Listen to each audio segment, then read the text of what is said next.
like the original. Okay? So, how do they go back to being like the original?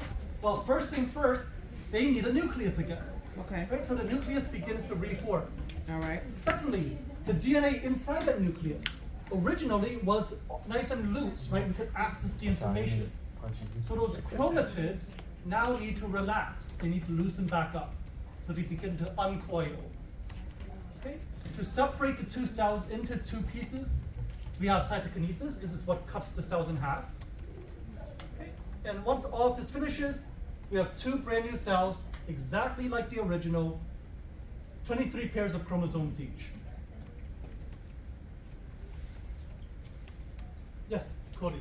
So cytokinesis is the process that pinches the cell in half. Correct. It's the process of pinching the cell in half.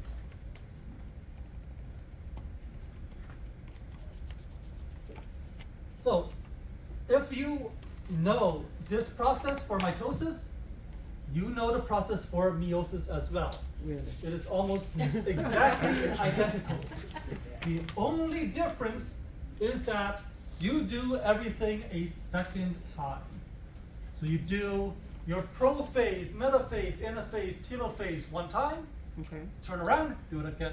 Just prophase, metaphase, anaphase, telophase, right? Just do it twice. Okay. Instead of one time, you do it two times. So in meiosis, you do it one time, you get two daughter cells. You do it the second time, those daughter cells, those two, right, split again, they give you 4 granddaughter cells. Okay? Once again, because we divide things in half during this process, our parent cell started with 23 pairs of chromosomes, right? Bless you. 46 total. Thank Bless you. you. So we had 46 total chromosomes. After we divide everything in half, right after we do our first round of division, 2 cells, each of them have 46 chromosomes, right? They're exactly like the parent cell. But when we take these 2 cells and we divide these in half, well, 46 here divided in half, how many do they have now? 23. 23 pairs?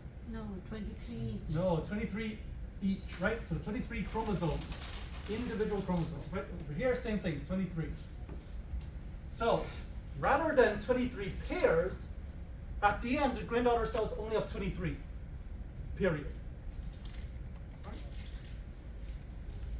So very similar to mitosis, it's just we end up with fewer chromosomes at the end. So we're gonna end with 23. 23 total, correct.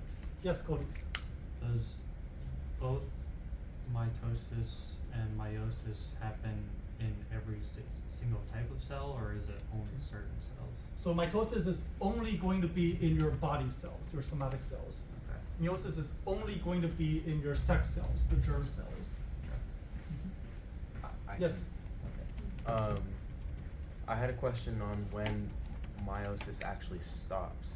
Like, when is that rapid growth? Because I know is it just after the 4 and then it continues on to mitosis, or? So once we have the granddaughter cells, that is it. Those cells will not divide anymore. Okay. So the only cells that are dividing are going to be and this comes back to I think what John was asking about. This is going to come back to our stem cells or our original germ cells, right? So those cells will continue to divide to create more of them, and then when it's time, they will do what's called differentiation, right? Where they become specialized germ cells, and then they'll go through meiosis. So they'll go through mitosis to create more of themselves, and then when it's time to create the actual sex cells, they'll undergo meiosis. And I think there's going to be a diagram either in this PowerPoint or next PowerPoint showing that. Let me just take a. Yeah, okay, yeah. All right. So just to show the process, okay, this first part is going to look a lot like mitosis. You have your interphase where we get everything ready, right? So G1, S, G2.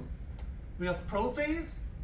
We have our metaphase, anaphase, telophase, 2 cells that are exactly like our parent cell. So far, so good. But then we do this a second time. Each of these cells goes through prophase, metaphase, anaphase, telophase. And now we end up with 4 cells. However, now if you take a look, right, originally this cell had these 4 chromosomes. This cell has 4 chromosomes, but this cell now only has 2 chromosomes, right? So we have fewer chromosomes now than we started with. Okay. If you want a fancy vocabulary term, we call these haploid cells. Okay. Probably not going to test you on that. Don't worry too much, but that's the term. Yes. So I guess that my question before was, this happens immediately after fertilization. This happens before fertilization. Oh, okay. Right? This has nothing to do with fertilization right now. This is happening inside the ovaries or inside the testes To make the original to germ create cell. the actual Make the germ. germ Sperm cells. Yes. cells. Okay. To create the actual sperm or the actual egg. Okay, so they have not met yet. So this isn't into like actual reproduction. Right? Correct. Okay. Now, why do these final cells only have 1 copy of each chromosome? Why don't we have pairs of chromosomes here? Because when fertilized, That's a it will divide. become double again. So Okay. combine. Shamika, one It more said time. split, divide. It splits and divides, but why do we want them to split and divide? Why don't we want this to have the full set of 23 pairs? It's gonna combine with the It's going to combine. Okay. Yes, right? So remember, these are our sex cells, right? So maybe this one is an egg, right? You do this whole process and you also get a sperm cell. When an egg and a sperm cell meet together during actual fertilization, Just a right? diplet. That's when we create the pair of chromosomes again. Right? So these are the chromosomes that the mother is going to contribute. We've got another cell with the chromosomes that the father is going to contribute. When they come together, they will form a cell that has 1 from the mom, 1 from the dad, and that is what we need for an organism, right? So the sex cells only have half the necessary chromosomes. That way they have to combine with another cell to get the full complement. So then is that considered another version of interphase? Hmm? What you were just like the, So the no. diploid version? So no, that would not be considered part of interphase. Is that a diploid cell at that That would be a point? diploid cell. Okay. Yes. It's okay, hang in there. So that's just fertilization. Right, so fertilization happens when we have a germ cell from mom, germ cell from dad. You guys had a 12-minute break. Don't tell me you forgot. That was just Usually I would. Good God. What Okay. is this? so. To kind of show you what's going on, No. we're going to use the female germ cell as an example. Why female? Because the female germ cell has some very unique characteristics to it. So, we start off with what is called the oogonium. Sounds like somebody's watching too hard. The oogonium is our stem cell. It's our immature egg cell. Okay? So the oogonium by itself cannot undergo fertilization. Okay? Because the oogonium itself is not actually a germ cell yet. Okay? It's an undifferentiated germ cell that can eventually mature into a real germ cell that can be fertilized. The oogonium, as you may notice, has the 23 pairs of chromosomes, right? So this is our original cell that we're going to be using. This oogonium grows into an oocyte. So this matures during the menstrual cycle. And then the oocyte is what undergoes meiosis. So we take the cell, which has grown big, and it divides into 2 daughter cells. Okay? Now, in a male, the 2 daughter cells would be exactly the same, and they would keep dividing into sperm cells. In a female, it's a little bit funky because only one of the cells is actually usable. The other one is really small, doesn't really do anything. It's called a polar body. Just kind of throw it away and ignore it. And so we only get one good cell, which is the secondary oocyte, which then divides again, right? Meiosis used to divide twice. Once it divides again, we get an ootid, we get another polar body. Once again, tiny cell doesn't do anything, gets thrown away. Oocyte is the only viable cell that can be used to finally create our ovum. So differentiation is when it finally is able to do its job, and the ovum is your real egg cell. So the ovum is the egg cell that then gets released, and then if a sperm cell interacts with the ovum, then that is when fertilization occurs. So this is an example of meiosis for a female germ cell.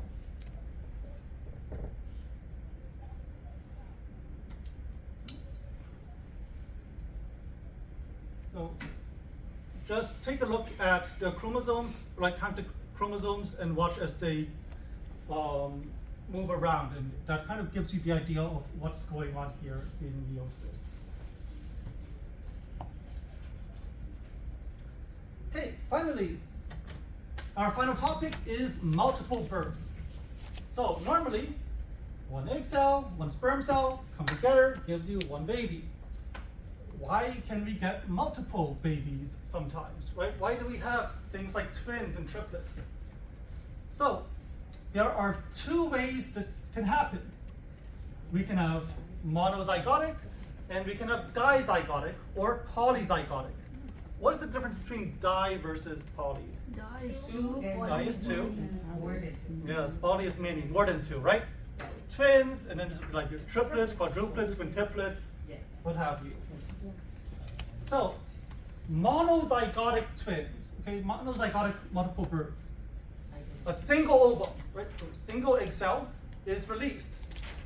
Single sperm cell fertilizes it. So we have a single zygote. Okay? This is going to form the baby. However, as the zygote is dividing, creating more cells, at some point, these cells somehow separate from each other. Okay? They don't realize it, they just separate it. And now that they're separate, they just keep dividing again. They keep dividing, they keep dividing, they keep dividing. And you get two organisms that have the exact same genetic information. Because both of these organisms came from the same egg and the same sperm. They have the exact same genetic information, and you get identical twins from this. And so identical twins is just during the division process, the zygote accidentally split up, and then it just grew independently of each other. And you get two organisms that are exactly the same, identical twins. Okay, dizygotic. In this case, the female releases multiple ovum at the same time. So instead of only a single egg being released, two or more eggs are released. And if two eggs get released, each of them is fertilized by a sperm cell.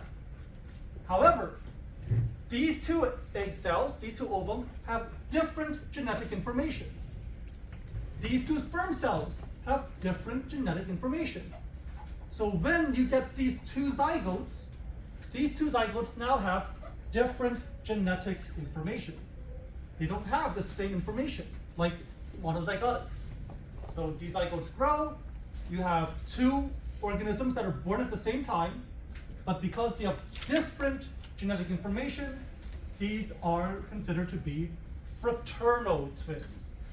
Okay, so they're not identical. This is how you can have twins where one is a boy and one is a girl, right? Because if they're identical, it could only be two boys or two girls, right? The genetic information has to be the same. In order for there to be one boy, one girl, they have different genetic information, and the only way for that to happen is for there to be two eggs and two sperm. Okay, I think Melanie she was first. first. So for the mono, like if they were one of them commits a crime, they won't know who it is. So like, it would be, the prints and yes. stuff, is everything the same? Right, so it would be very difficult. For example, DNA evidence wouldn't really work for something like that, because for DNA evidence, we only look at specific genes that we know have high variance, but in cases of identical twins, they're gonna be the same, so no way to differentiate. Also, like if you were to do IVF, which one is it? So if you were to do IVF, you could end up with either or. Oh, So if you do IVF, you create a zygote, but then the zygote ends up splitting, it could give you identical twins. Okay. If you do IVF and you implant 2 eggs, right, 2 fertilized eggs, then that could give you dizygotic. Yes.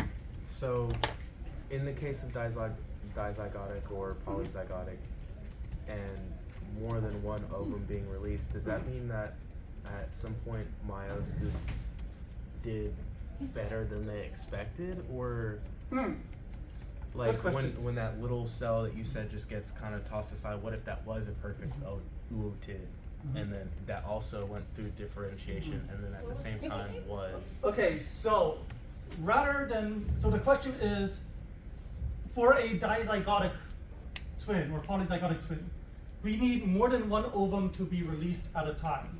So does that mean that we were able to create multiple ovums through meiosis?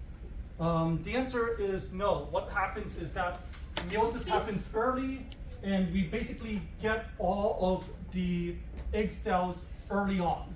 So all that really happens is that during menstruation, we have differentiation and we release an egg cell.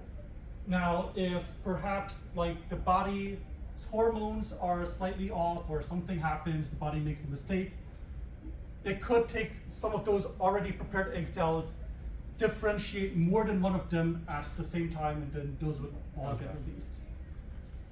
But as far as meiosis goes, for females, meiosis happens early on in the life cycle, as opposed to males where it's constantly ongoing.